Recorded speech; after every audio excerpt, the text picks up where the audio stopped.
So obviously, the fentanyl crisis is affecting people. Obviously, this is not just affecting, geopolitically with Donald Trump putting tariffs on and putting the ultimatum, pressuring our Canadian government to actually respond to this crisis that they knew about for years. And there's mass amounts of corruption that allowed this to occur. That's why we're in the situation that we're in. But also just the dangerous impact of our society here in Canada. And I don't think people fully understand the level of severity that this impacts everyday Canadians because they are being gaslit constantly by the Canadian media that, oh, it's only less than 1%. Yeah, we got people on board. Yeah, we're going to get a fentanyl czar and possibly do something about it. And yeah, Donald Trump gave us 30 days. So whatever, we'll get to it as soon as never. But here's how bad this is. And Blender News actually put this together. They put this thread together. Blender News, they do a lot of great work. I highly recommend people check it out. To actually try to get them onto the show and have an interview. Incredible. But they put this thread together just to show people how much this crisis is larger than people realize. So Donald Trump paused his tariff threat against Canada for 30 days. That was back last week. So for 30 days, the deal, Trudeau must crack down on illegal migration and crime at the border. But here's why Trudeau won't do it and why the Canadian US relationship is spiraling into chaos. So they're going to tell you why Justin Trudeau saying that he's going to elect a fentanyl czar and going to do something about the border is all just fabricated gush to trick Donald Trump to give them an extension to not actually combating the problem. That they're purposely not actually resolving the issues that majority of Canadians have been addressing for such a long time. So Canada has become a safe haven for organized crime, money laundering, and drug trafficking, thanks to our own government. The Chinese Communist Party and the triads run a massive money laundering operation in Canada. It's called the Vancouver model. Here's how it works. A Chinese businessman hands over the money to the triads in China. He flies to Vancouver, where criminals give him a hockey bag full of cash. He buys chips at a government run casino, plays a few hands, then cashes out clean, untraceable Canadian dollars. That cash then inflates the housing market, leaving working Canadians priced out while luxury apartments sit empty. It's a win-win for criminals and corrupt elites at the direct expense of you. When have they ever reported this on CBC, CTV, Global, City News? You don't hear this in any of the publications, not the Global, none of these people. None of the publications would tell you this. But there's more. There's a lot more to this. This didn't just start with Justin Trudeau, ladies and gentlemen. Back in the 90s, John Chrétien's Liberal government disbanded Vancouver's port police, stripping security from any critical trade hub. At the same time, they let Chinese state-backed companies like Costco, not Costco, the $1.50 hot dog warehouse, different Costco, deeply tied to organized crime, arms dealing, and drug smuggling, operated freely in Canada. When intelligence agencies warned about foreign criminal infiltration, the Liberals ignored them. The result? A fentanyl crisis that has killed tens of thousands, entire communities hollowed out by addiction, criminal networks thriving in Canada while Canadians suffer. Why would Canada's political elite ignore a clear national security threat? Because they welcome Chinese influence. Just like how Canada ignored the cries of their own military when their own military pointed out that the people that they're training in Ukraine are a bunch of neo-Nazis, are a bunch of white supremacists. Hey, I don't think it's right that Canadian soldiers are training with a bunch of Nazis that are going to mass murder their own civilians. I don't think that's right. What did our government do? Keep going. They completely ignored the situation. Why? Because NATO, USAID, the military industrial complex, and the Ukrainian government all coordinated together to make Canada complicit. And that is why Canada has been in that war for how many years? Not since way before Russia ever intervened, way before Russia stormed in and started this war. Canada was complicit in having neo-Nazis trained to initialize a aggressive war that has slaughtered 1 million Ukrainians in a proxy war so that they can balkanize Ukraine and Russia to a bunch of corporations. The Laurentian elite, the power brokers in Toronto, Ottawa, and Montreal, idolize China. They see it as a model to flow, not a threat to fight. Pierre Trudeau admired Mao and Castro. Justin Trudeau gushed about China's basic dictatorship. Remember that? Remember Justin Trudeau said in a press conference, I kind of like the Chinese model.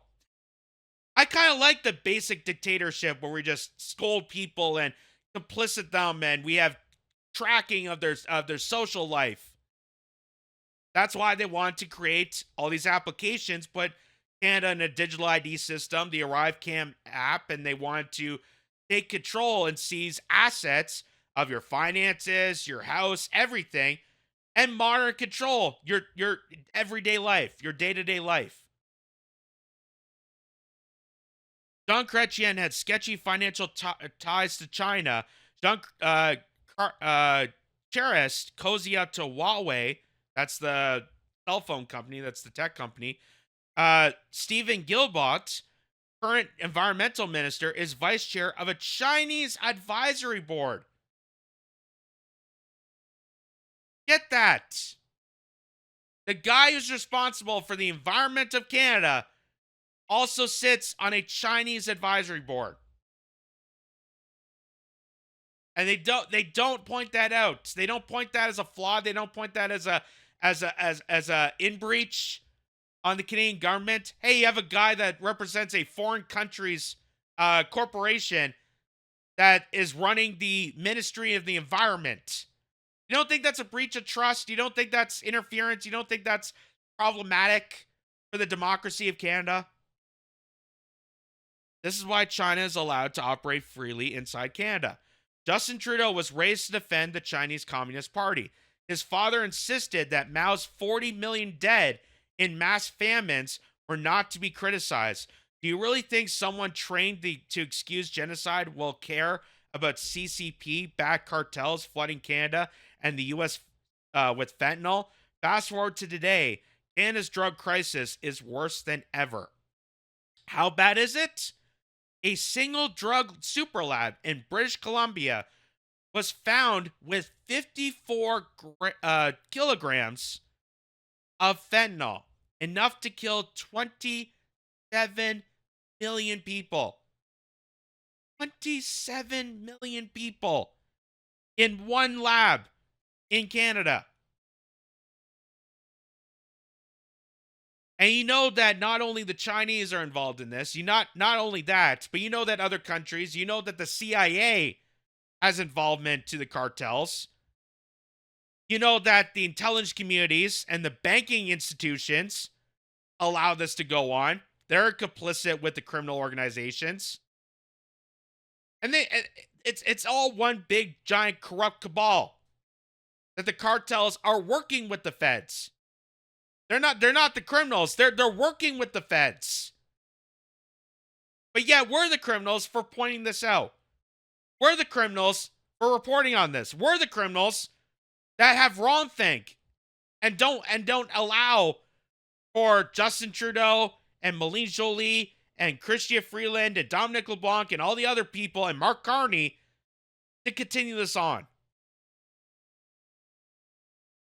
The Sinaloa cartel makes $3 million per day in Canada, laundering their money through Chinese criminal networks.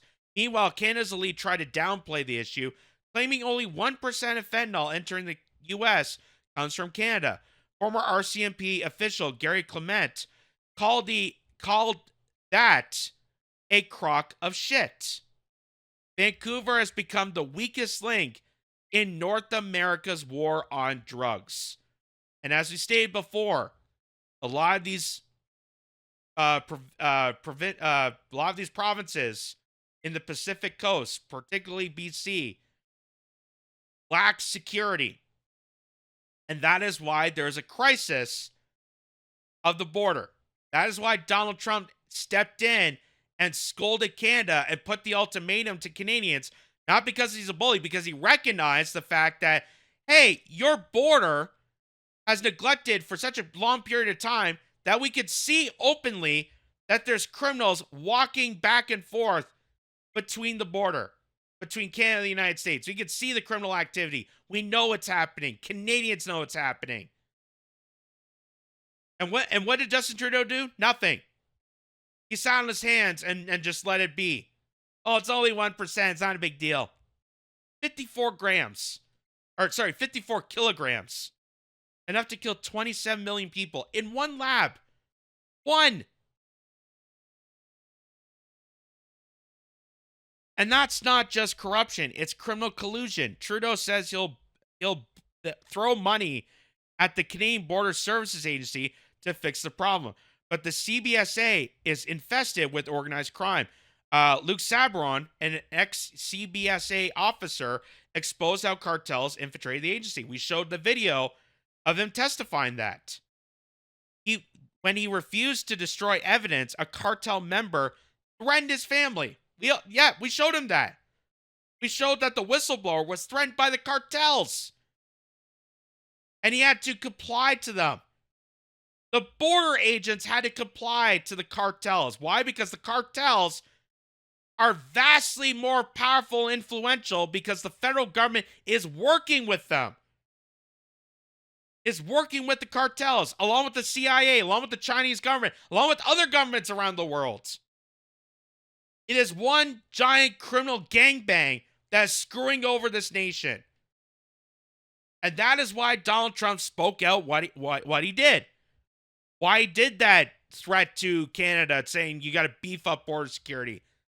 You got to deal with this, or we're going to put tariffs up. And Justin Trudeau and the current Liberal government is still doing nothing. They're still giving blatant lip service, not doing a damn thing in action to prevent this. Canada's border is not just incomplete, it's compromise.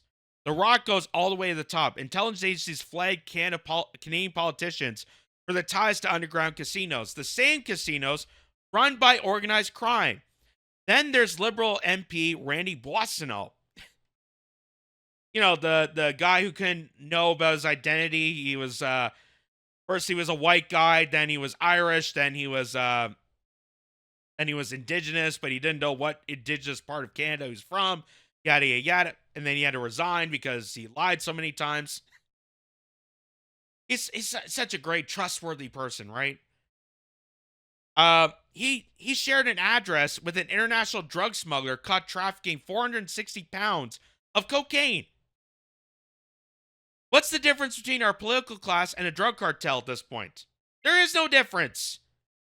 We have criminals that rule over us. It's a criminal cabal. It's a big giant club, and you and I ain't in it. You and I ain't in it.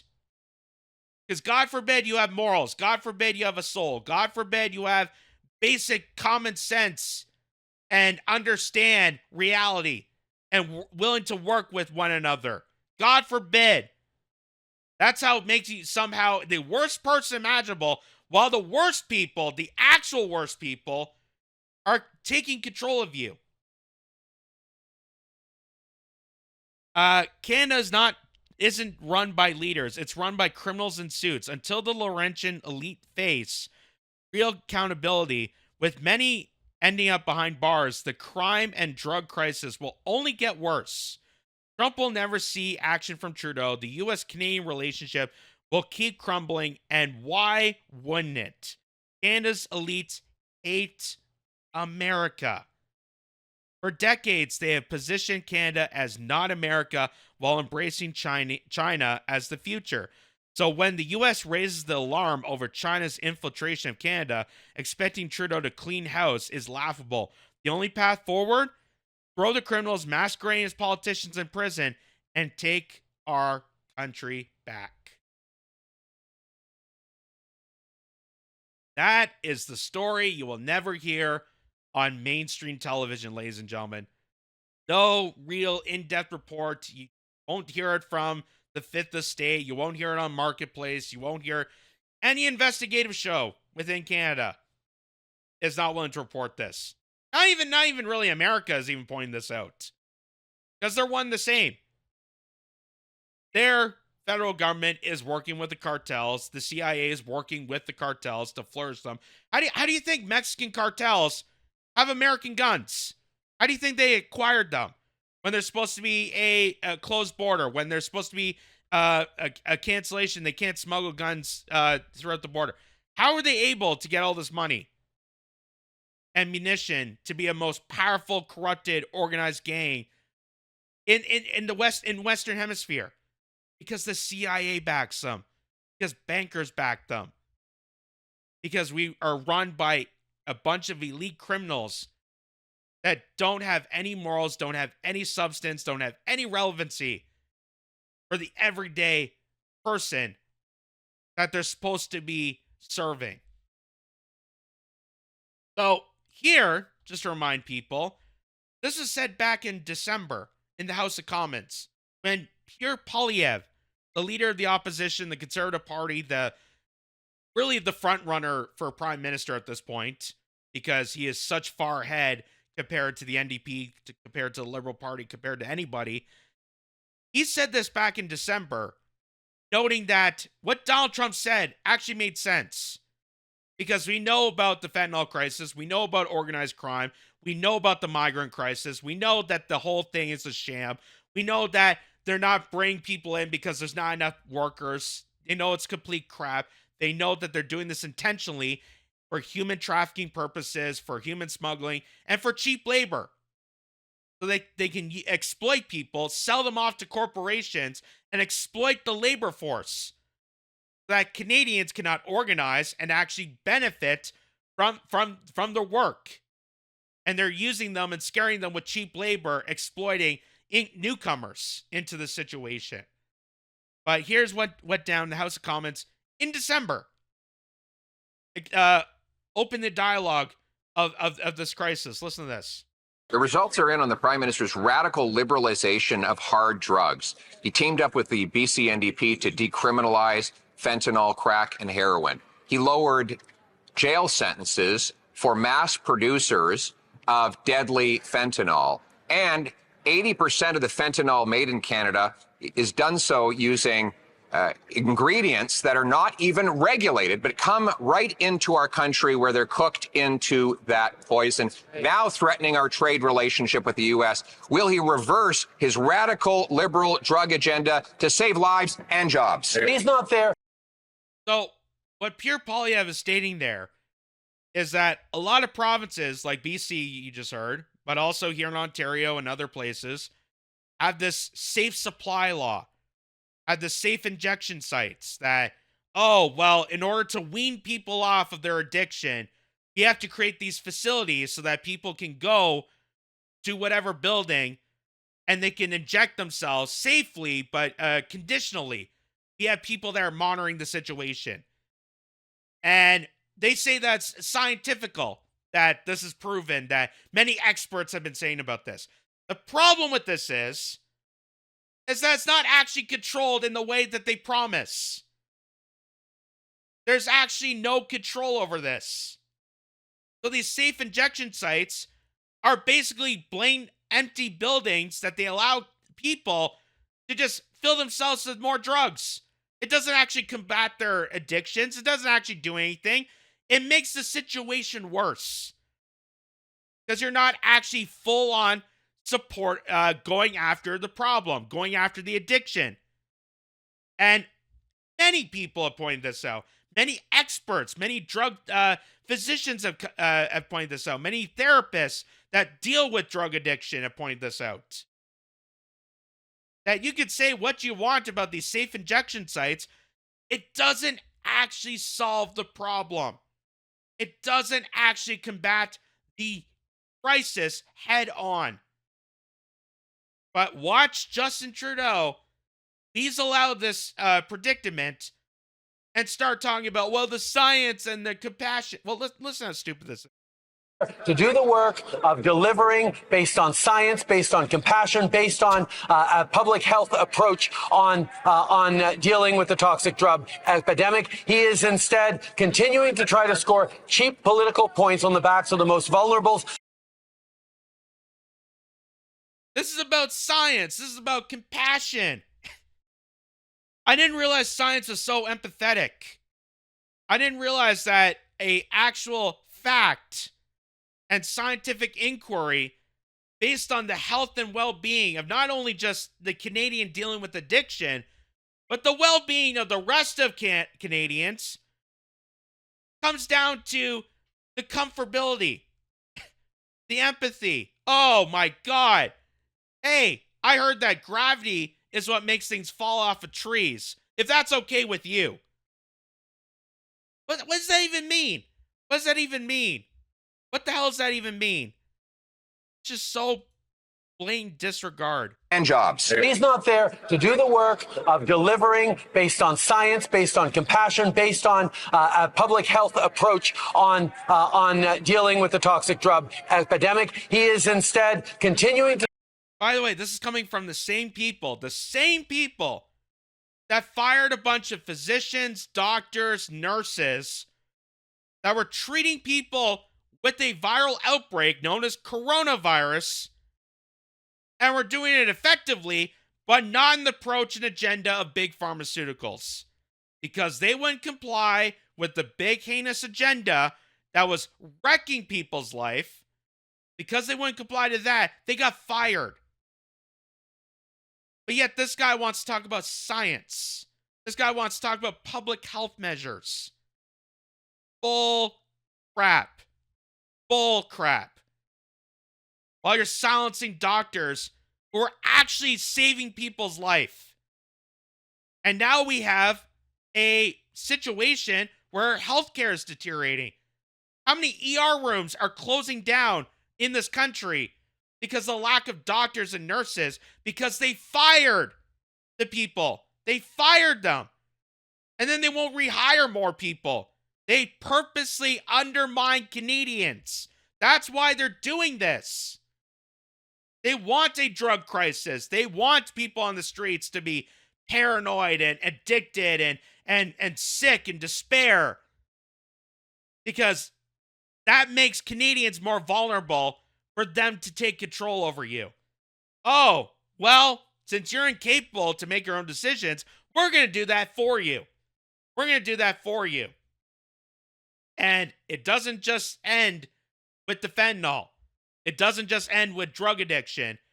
It goes beyond bounds of what is acceptable in normal society. This is how they capture populations. You got to make them sick. You got to make them dumb. You got to paranoid them. You got to propagandize them. You got to make them worse than they ever are. Make them so vulnerable that they will kiss up to any establishment figure, any snake oil salesman that pretends to give them a solution. To try to score cheap political points on the backs of the most vulnerable. That's not serious. That's not responsible. What is not responsible is allowing 80% of the chemicals used in fentanyl manufacturing to come in unregulated and legally. What is not responsible is decriminalizing crack, heroin, and fentanyl. And then after you see that it leads to a massive increase in deaths, then 2 weeks ago, he, the Bloc, and the NDP all voted in favor of a committee report to decriminalize fentanyl right across the country at a time when Canadians are dying and our border could be closed. Will the Prime Minister confirm that he has reversed himself and now opposes decriminalization of fentanyl? That was said in December of 2024, ladies and gentlemen. Pierre Poilievre said that in December of 2024 that we all know about this fentanyl crisis. We know how bad it is. We know that there's a huge catastrophic damage to this nation. And Justin Trudeau and the Liberal Caucus and the NDP and the Bloc Québécois and all the other parties that are complicit to this agenda don't give a damn. They never gave a damn. That's why this, safe injection site is not actually based on real medical science and more just the fact of, hey, you got another place to, just to make more people on the streets with drug problems, with addiction, that make them more vulnerable. And while those are keep people distracted, that they could seize control, that they can have more control of a population that isn't able to respond back and fight. That's all this is intended for. All this is intended for. And this is, again, brought to you by the same people that not only did this horrific stuff during the pandemic, but also brought to you MAIDS, the medical assistance in dying, which at the start, I understand, yes, okay, maybe there's some potential in the fact that, a person that's caught up in machinery that is on their deathbed that just wants to end it. I understand that. I'm sympathetic towards that. But when you start extending and breaking down the barriers and adding more people in and moving the goalpost, because now they're bringing in mentally disturbed people. Now they're bringing in handicapped people. Now they're bringing in the disabled. Now they're bringing in veterans. How far does it go until people wake up to realize that the whole purpose of them bringing this to the table was not for the original intention? That the original intention of having these safe injection sites was not actually to curb addiction. It was just to make it longer and to get more people addicted and to bring more of a fentanyl crisis. Because they don't care. None of these people care about you or your health or your safety or your well-being whatsoever.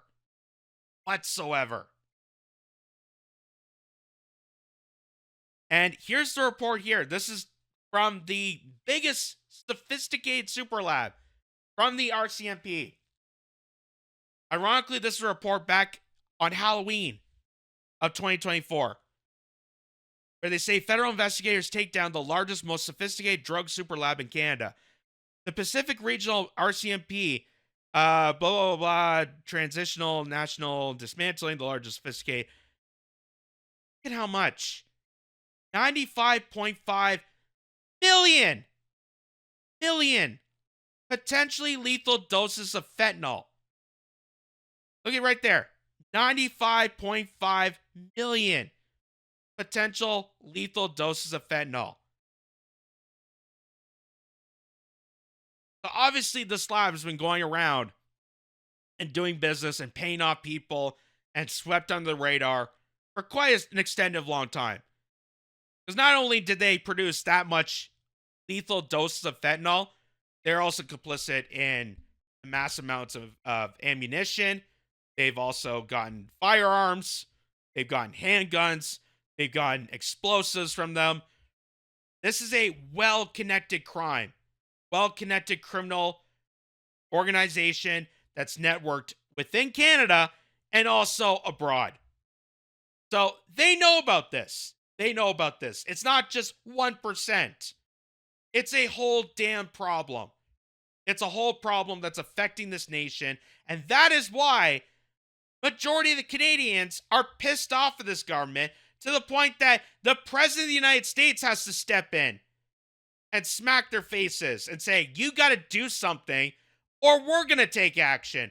We're going to take over Canada and we're going to stomp you down because you're not listening to your own people. of how deadly and dangerous this situation is. And here's just also some other articles, because like I said, it's not just China. I know people like to blame this. It's easy to blame the Communist Party of China. I know how easy it is. But just keep in mind, they're only a tiny piece of the puzzle. A very tiny smidge of why we have these cartels to begin with. Mexico officials, CIA manages drug trade. We knew about this for decades. That's why we know that the war on drugs was a complete farce. It wasn't to combat drugs. It wasn't to stop the trafficking. It was how to manage populations, how to seize control of them, how to arrest people in poor neighborhoods, and allow this to longigate for how many years? And they knew about this. They did reports about this. Look at New York Times.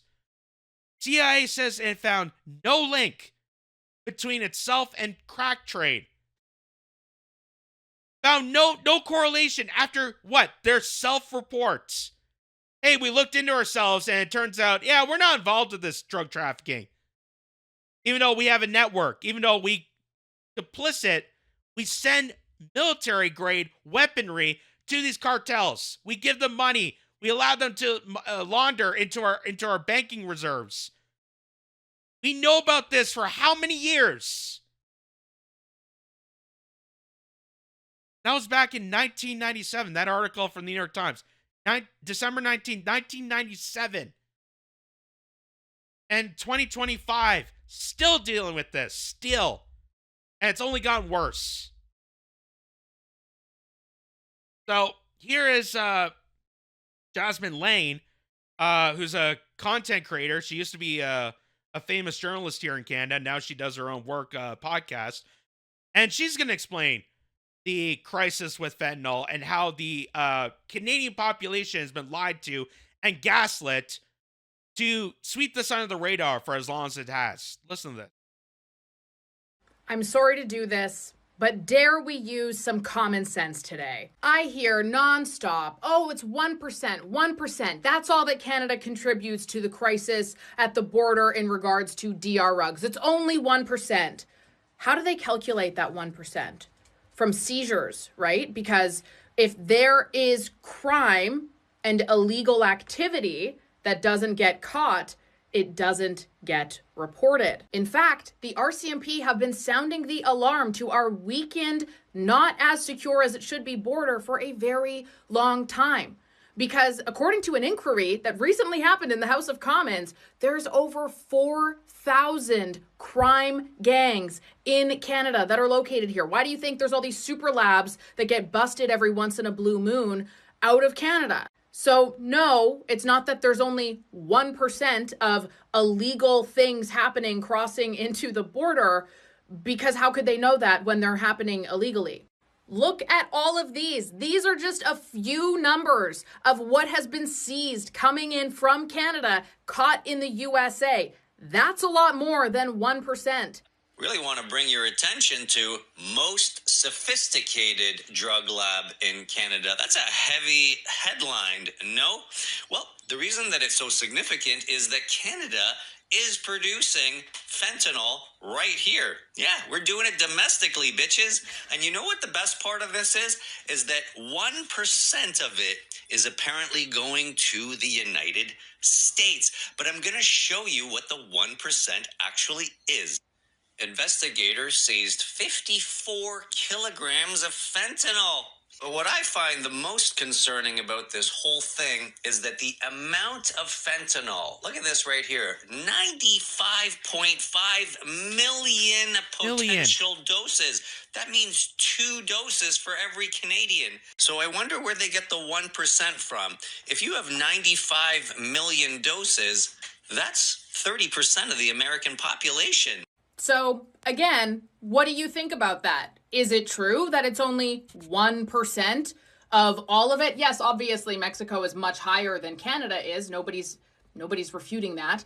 But 1%, really, how do they track that? Because if anything, the 1% shows that 99% of it doesn't get caught as it goes into the border. And yes, that is American Border Patrol's problem. It's not Canada's problem, but nonetheless, Canada has this problem too. And we should all want to fix and solve this problem, no matter how small of a percentage it is. Period.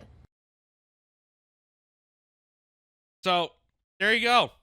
That's how they're deliberately throwing this under the radar, disguising this, hiding with blanketed terms. Oh, it's only 1%. It's not a big deal. Don't look into it. Meanwhile, there's drug labs, sophisticated super drug labs that are producing fentanyl by the millions. 95.5 million lethal doses. Enough to cover the entire population of Canada and about 30% of the population of the United States. I don't know where they get that 1% from. Maybe it's the amount that Hunter Biden's buying up for. But that 1%, where are they calculating that? Where's that number coming from? Because what I'm seeing, the numbers don't add up. I'm not a math surgeon. I'm not a mathematician. But I can tell you for a fact that none of that adds up. They can't make 95.5 million lethal doses of illicit fentanyl enough to span the entire population of Canada twice. Everyone can get 2 doses of this illicit chemical concoction by these organized criminals, by just one laboratory, and somehow they calculate it's only 1%. Oh, it's not a big deal. Now you understand why Donald Trump spoke out. Now you understand the frustration that Canadians are feeling and how we're being played down and disguised and just absolutely gaslit and lied to consistently to undermine our own population. Why? So that a bunch of aristocrats at Parliament, who are the most insidious criminals, can make a quick buck off this.